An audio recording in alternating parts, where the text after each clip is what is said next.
ونتوكل عليه ونعوذ بالله من شرور أنفسنا ومن سيئات أعمالنا من يهده الله فلا مضل له ومن يضلله فلا هادي له ونشهد أن لا إله إلا الله وحده لا شريك له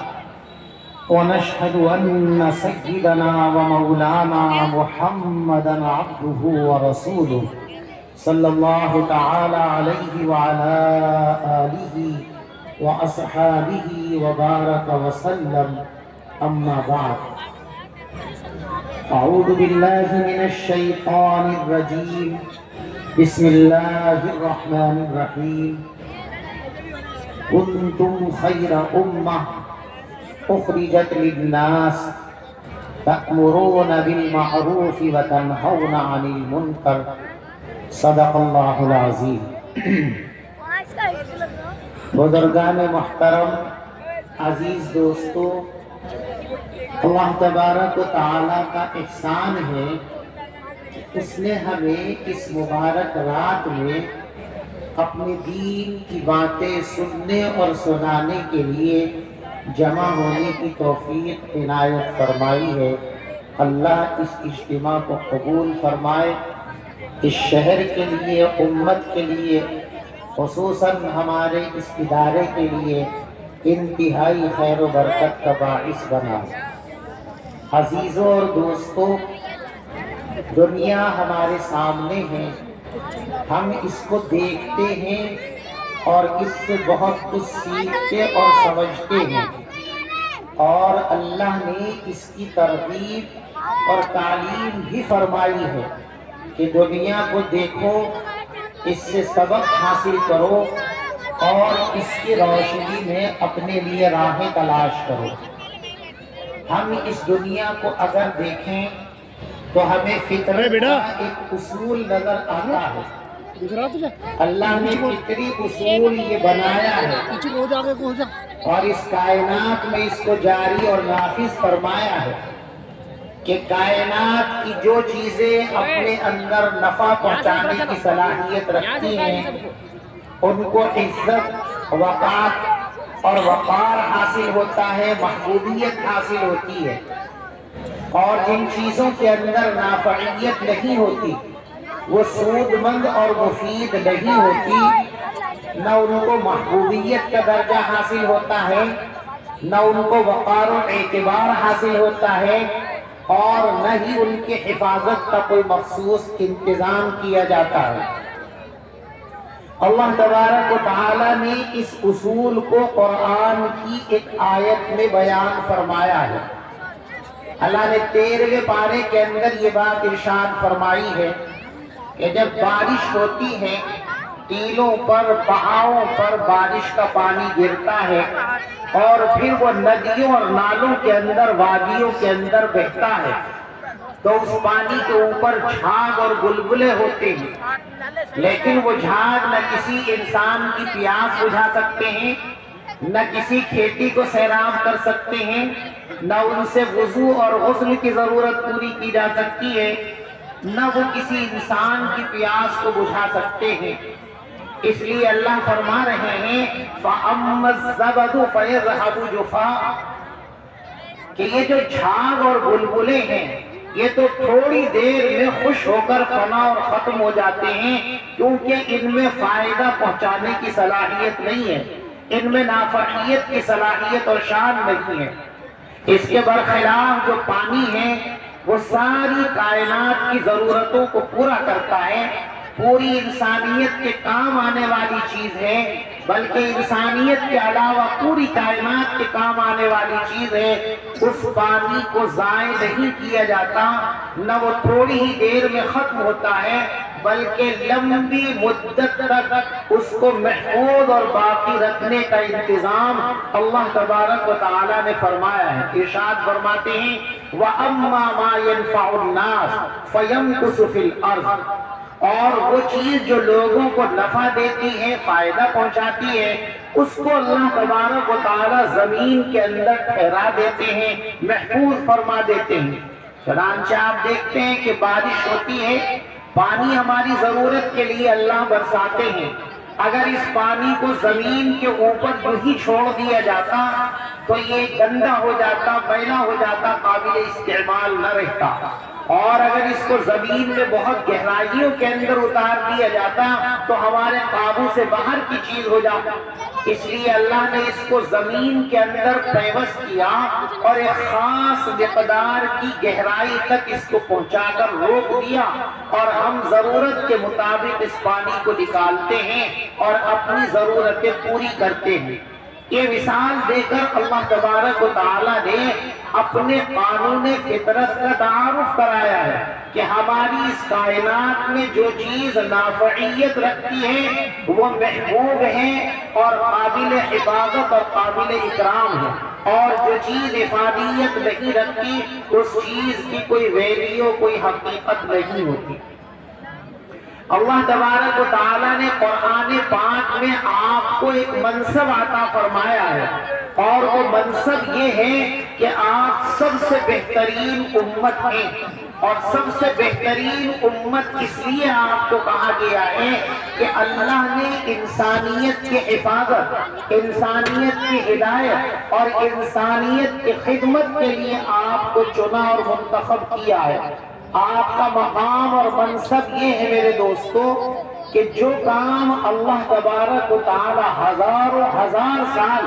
انبیاء سے لیتے رہے، اس لیے کہ پہلی تاریخ آپ پڑھتے ہیں، پڑھ رکھی ہے، سنتے رہتے ہیں کہ انسانیت جب جب راہ سے ہٹتی تھی اور انسانیت کے لیے خطرات پیدا ہوتے تھے تو اللہ تبارک و تعالیٰ انسانیت کو سنبھالنے کے لیے، انسانیت کی حفاظت اور خدمت کے لیے نبی کو دنیا کے اندر رہبر بنا کر کے بھیج دیا کرتے تھے۔ نبی انسانیت کو صحیح راستے پر لاتے اور اپنا کام کر کے دنیا سے رخصت ہو جاتے،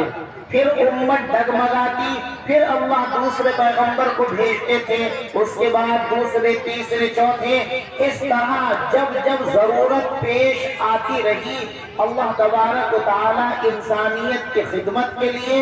انسانیت کی حفاظت کے لیے اور انسانیت کی ہدایت کے لیے انبیاء کو دنیا کے اندر بھیجتے رہے، کتابیں نازل فرماتے رہے۔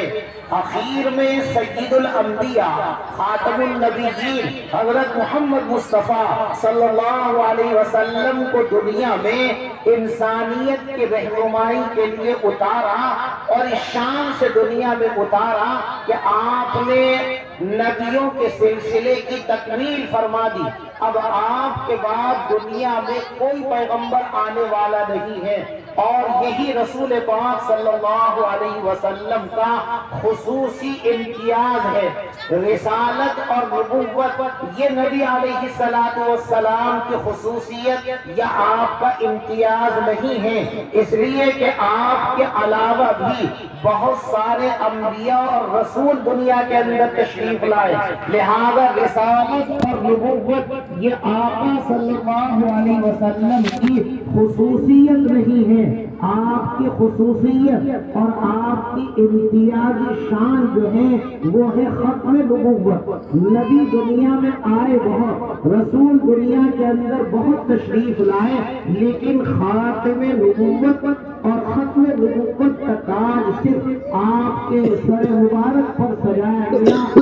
یہی آپ کی شان ہے اور یہی آپ کا امتیاز ہے، اور اسی کے لیے امت کو ہر وقت اپنے ذہنوں کے اندر محفوظ بھی رکھنا چاہیے، اور ختم نبوت کی حفاظت کے لیے اس عقیدے کو صحیح سالم رکھنے کے لیے علماء کے ساتھ ساتھ عوام کو بھی ہر وقت مستعد اور چوکنا رہنا چاہیے، اس لیے کہ نبی پاک علیہ السلام کی پیشین گوئی کے مطابق ایسے ملعون و مربوط دنیا میں آئیں گے اور آئے ہیں، اور آج بھی اس طرح کے مربوط لوگ ہیں جو اس طرح کی بکواس کر رہے ہیں، اور افسوس یہ ہے کہ ایسی جگہوں سے یہ شیطان نکل رہے ہیں جن جگہوں کے بارے میں ہم خیر کے سوا کسی چیز کی امید نہیں رکھتے، اس لیے مسلمانوں کو بے حد ہوشیار اور بہت زیادہ اس سلسلے کے اندر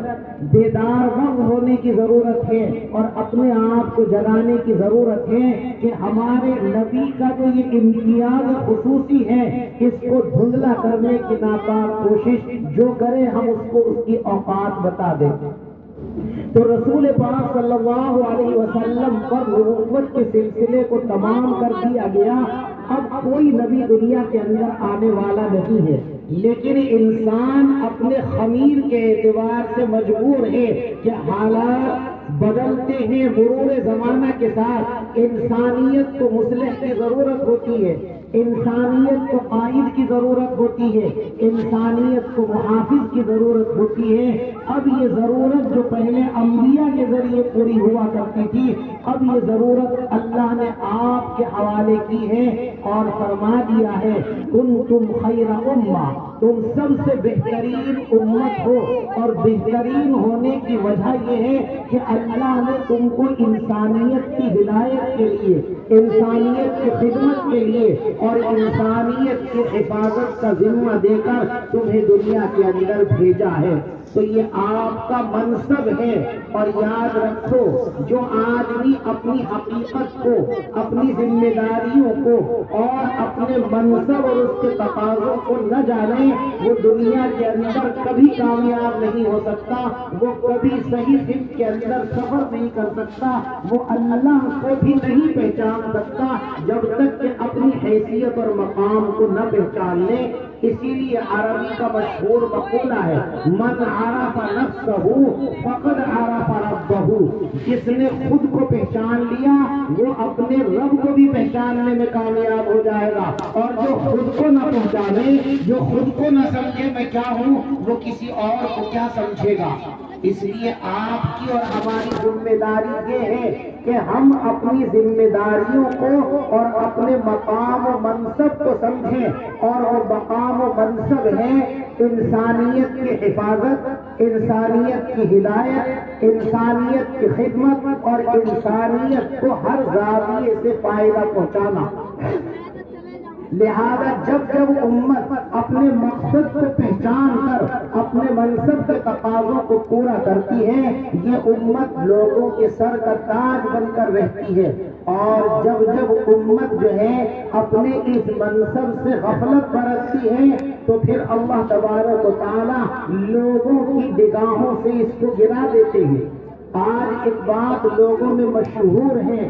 کہ ہمیں جو حالات پیش آ رہے ہیں، ہم جو جگہ جگہ ٹھکرائے جا رہے ہیں، مارے اور پیٹے جا رہے ہیں، یہ مسلمان ہونے کی وجہ سے ایسا ہو رہا ہے۔ یہ عام جملہ لوگوں کی زبان پر ہے کہ مسلمان ہونے کی وجہ سے ہم کو ستایا جا رہا ہے، مسلمان ہونے کی وجہ سے ہم کو ذلیل و خوار کیا جا رہا ہے، بہت مشہور ہے اور سارے لوگ اس کو اپنے ذہنوں کے اندر بٹھائے بیٹھے ہیں۔ لیکن میں اپنے بزرگوں کی موجودگی میں اس بات سے اختلاف کرتا ہوں۔ آپ دنیا میں اس لیے پریشان نہیں ہو کہ آپ مسلمان ہو، بلکہ آپ کے اور ہمارے پریشان ہونے کی بنیادی اور اصلی وجہ یہ ہے کہ ہم سچے اور پکے مسلمان نہیں ہیں۔ مسلمان ہوتے تو دنیا کے اندر ٹھکرائے نہیں جاتے، مسلمان ہوتے تو دنیا کے اندر ذلیل و خوار نہیں ہوتے۔ لہذا یہ خیال نکالو کہ ہم مسلمان ہونے کی وجہ سے ذلیل ہو رہے ہیں،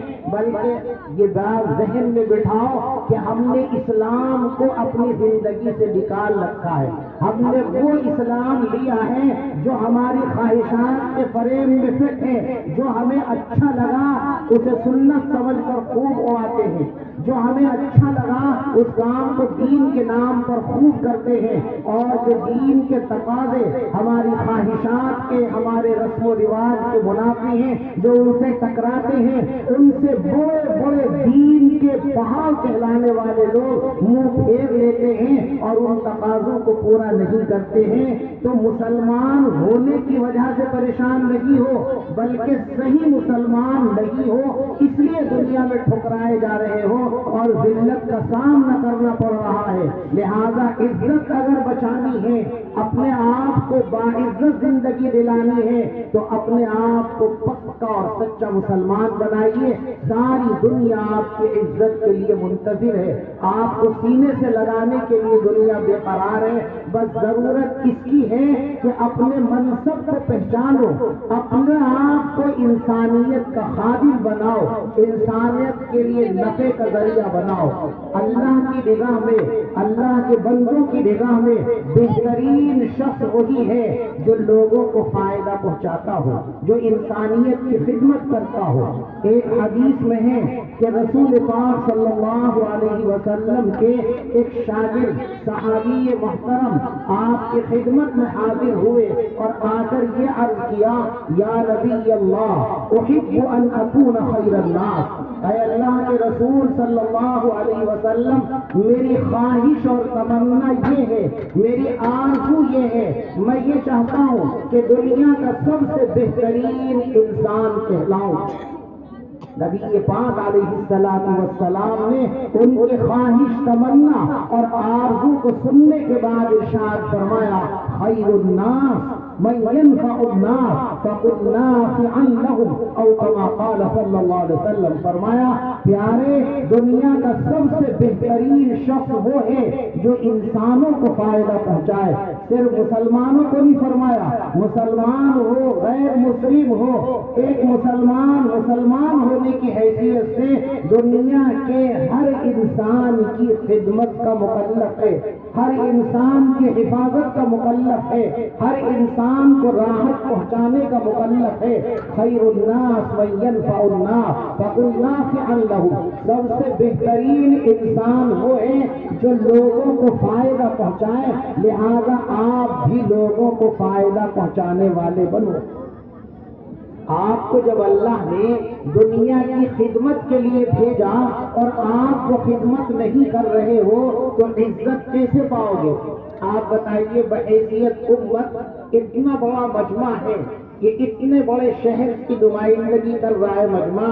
آپ ذرا بتائیے بحیثیت امت کوئی ایسا اجتماعی نظم آپ نے قائم کیا ہے کہ بلا استثناء مذہب ہم بھوکے لوگوں کا پیٹ بھریں گے؟ اگر کوئی ایسا انتظام کسی نے کیا ہو تو ہاتھ اٹھا کر بتائیے، کون ہے ہم میں سے ایسا جس نے یہ انتظام کیا ہو اجتماعی طور پر بحیثیت امت کہ جن لوگوں کو علاج کی ضرورت ہے ان کے علاج کی ذمہ داری ہم اٹھائیں گے، ہم اسپتال کھولیں گے؟ کون ہے جس نے ان علماء کے علاوہ جو بوریوں پر بیٹھ کر ہمارے دین اور ہمارے بچوں کے ایمان کی حفاظت کر رہے ہیں؟ کتنے لوگ ہیں جنہوں نے لوگوں کی تعلیمی ضرورت کو پورا کرنے کے لیے، ان کے تمدن کو بہتر بنانے کے لیے کوئی اسکول کیا قائم، کوئی کالج بنایا؟ کون سا ایسا تعلیمی قافلہ رواں کیا جس کی بنیاد پر یہ کہا جا سکے کہ آپ نے اللہ کے دیے ہوئے مال سے اللہ کی مخلوق کو فائدہ پہنچانے کی کوشش کی؟ جو ہم سے چھوٹی چھوٹی تعداد میں لوگ ہندوستان میں بستے ہیں وہ انسانیت کی خدمت کے لیے بڑے بڑے کام کر رہے ہیں، اور ہم ہیں کہ ہمیں صرف شادیوں میں، ہمیں صرف باراتوں میں، ہمیں صرف اس میں اور اس میں اور دنیا بھر کے خرافات کے لیے وقت بھی ہے، پیسہ بھی ہے، لیکن انسانیت کی خدمت کے لیے کوئی اجتماعی پروگرام ہم بنا لیں، بحیثیت امت اپنے آپ کو نافع بنا لیں، ایسا پروگرام بنانے کے لیے کبھی ہمارے ذہنوں کے اندر خیالات بھی پیدا نہیں ہوتے، تو پھر عزت کہاں سے پاؤ گے؟ دنیا کا اصول ہے جو خصوصیات ہیں جن کی بنیاد پر کسی کو عزت ملتی ہے، جب تک وہ چیزیں ہوں گی عزت ملے گی، محبوبیت ملے گی۔ میں ایک مثال آپ کو دے کر کے سمجھاؤں، پھول میں اللہ نے خاصیت رکھی ہے، ایک صفت رکھی ہے کہ اس میں خوشبو ہوتی ہے جو ہمارے دماغ کو معطر کرتی ہے، ہمارے دل کو سکون دیتی ہے، وہ خوشبو ہمارے ماحول کو پرسکون بناتی ہے، خوشگوار بناتی ہے۔ ہم اس پھول کو جب دیکھتے ہیں تو خوش ہوتے ہیں، ہم اس سے محبت کرتے ہیں اور اس کو اپنے گھروں میں لا کر گلدستوں میں سجاتے ہیں، ہم اس کو دامن میں سجاتے ہیں، ناک سے لگاتے ہیں، دل سے چمٹاتے ہیں، لیکن کب تک؟ جب تک اس پھول کے اندر وہ خوشبو رہتی ہے، اس کو عزت ملتی ہے، محبوبیت ملتی ہے، اپنائیت ملتی ہے۔ گھر کے مخصوص گوشوں اور زاویوں میں اس کو سجا کر کے رکھا جاتا ہے، اور جب پھول اپنی اس خصوصیت کو کھو دیتا ہے، اپنی صفت سے محروم ہو جاتا ہے اور اس میں خوشبو باقی نہیں رہتی ہے، تو وہی پھول جو آپ کے گلوں میں لٹکا ہوا تھا، جو آپ کے گھروں میں شوکیش کی زینت تھا، اب اس کی جگہ ہوتی ہے کوڑا دان، ڈسٹ بین، اس کو کوڑے پر پھینکا جاتا ہے، کوڑیوں پر پھینکا جاتا ہے۔ اب کوئی اس کو سجا کر کے اٹھا کر کے نہیں رکھتا، حالانکہ پہلے بھی یہی پھول تھا، اب بھی یہ پھول ہی ہے، کل بھی اس کو پھول کہتے تھے، آج بھی پھول کہتے ہیں۔ فرق یہ ہوا ہے کہ اس پھول کے اندر جو خصوصیت تھی، اس کے اندر جو افادیت تھی، وہ خصوصیت اور افادت نکل گئی، تو اب اس کی عزت اور احترام، یہ ساری چیزیں دنیا سے رخصت ہو گئی اور یہ کوڑے دان میں پہنچ گیا۔ ایسے ہی میرے دوستو، آپ کو اللہ نے سب سے بہترین امت بنایا تو ساتھ ساتھ اس کا سبب بھی بیان فرما دیا کہ تم بہترین امت اس لیے ہو کہ تم لوگوں کے فائدے کے کام کرو، لہذا جب تک فائدوں کے کام کرو گے، اور جو کرے گا وہ اپنی زندگی ہی میں نہیں، مرنے کے بعد بھی لوگوں کے دلوں پر حکمرانی کرتا رہے گا۔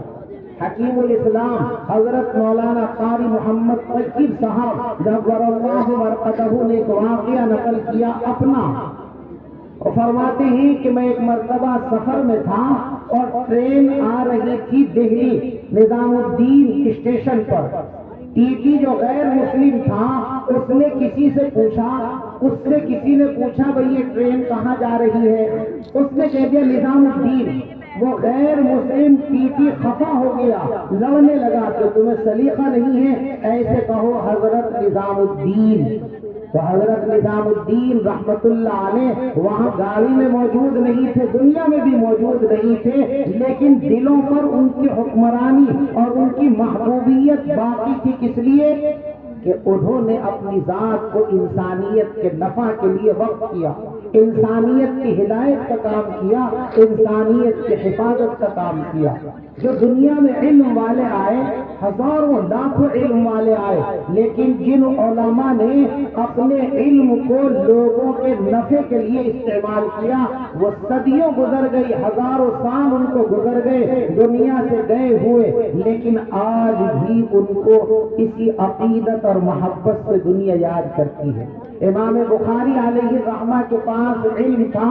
انہوں نے اس کو نفع بخش بنایا، پوری امت کو فائدہ پہنچانے کا انتظام کیا۔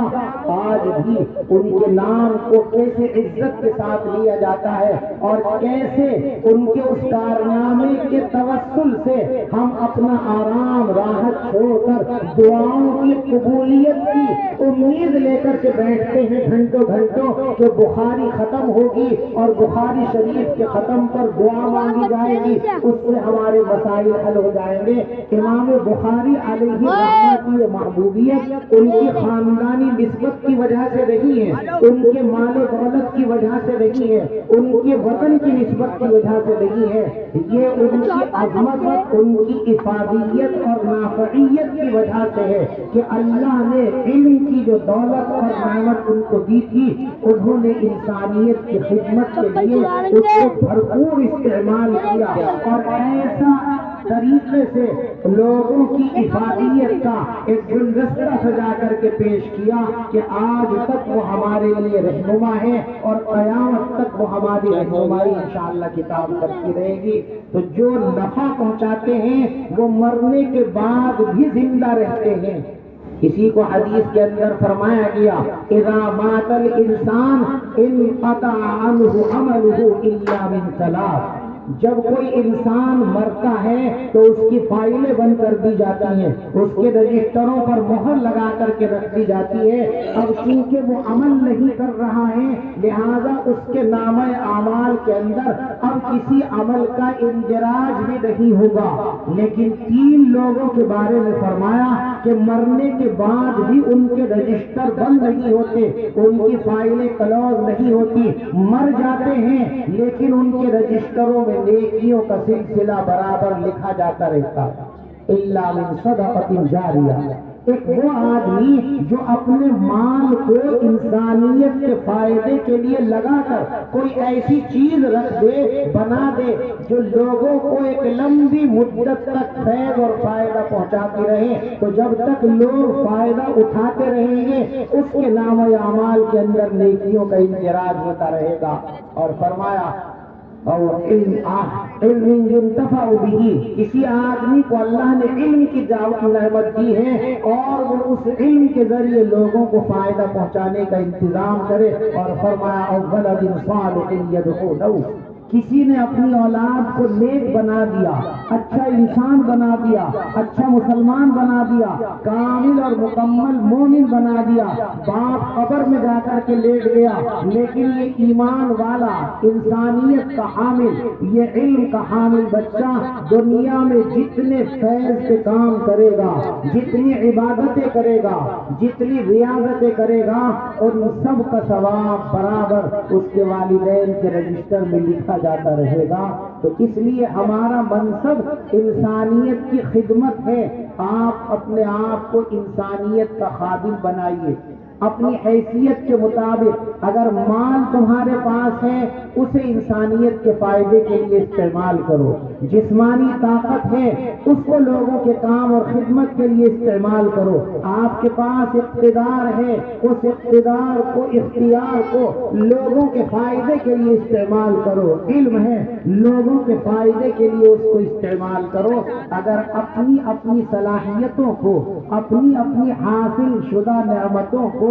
ہم انسانیت کے لیے کارگر بنانے میں لگ جائیں تو انشاءاللہ بہت جلد وہ نظارہ ہمارے سامنے ہوگا کہ ساری دنیا ہمیں اپنا محبوب اور سر کا تاج بنانے کے لیے مجبور ہوگی، بلکہ اس پر فخر کرے۔ اس لیے میرے بھائیوں بس یہی ایک گزارش ہے کہ خود کو نافع بناؤ، زمین پر بوجھ نہ بنو۔ آج یہ امت ہر چیز میں دوسروں کے سامنے سوالی بنی ہوئی ہے۔ سوال کرنے کے لیے آپ نہیں آئے تھے، آپ تو ساری دنیا کو دینے کے لیے آئے تھے، اور آپ ساری دنیا کے سامنے بھیک کا ہاتھ پھیلائے ہوئے، تو خود ہی آپ نے اپنے آپ کو ذلیل و خوار کر لیا، تو پھر کون آپ کی عزت کرے گا؟